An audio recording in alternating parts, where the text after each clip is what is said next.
Free fire game খেলতে শুরু করি 2020 সালে। এলাকার ভাই ব্রাদার গুলো দেখতাম রাতে এক জায়গায় বসে বসে শুধু চিল্লাচিল্লি করতো।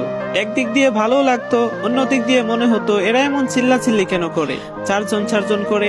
তারপর তাদের কথা মতো তাদের মতোই শুরু করি ফ্রি ফায়ার গেম। প্রথম দিন গেম খেলে রাত জেগেছি 11টা, যেটা ছিল রাত জাগার প্রথম কারণ এবং প্রথম ভালোবাসা।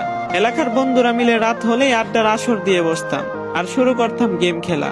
সবাই তখন গেম খেলা নতুন শুরু করি। এত এত পরিমাণ আনন্দ ছিল গেমটিতে যে বলে বোঝানো সম্ভব না। তখন ভালো কোনো ফোন ছিল না, ল্যাগ করতো, তবুও খেলতাম। আব্বু আম্মুর কি পরিমাণ বকাঝকা খেয়েছি সেটা বলা বাহুল্য। অনেকদিন তো স্কুলও যাইতাম না, বন্ধুরা বসে গেম খেলতাম।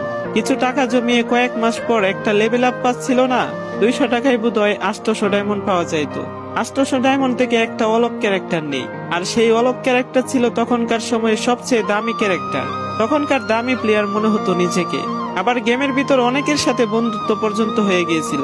গেমের ভিতরে বন্ধুত্ব হলো বাস্তব ছিল বন্ধুগুলো। তখন ফ্রি ফায়ারে ডো পার্টনার সিস্টেম ছিল না, তাই কোনো মেয়েও গেমে ছিল না।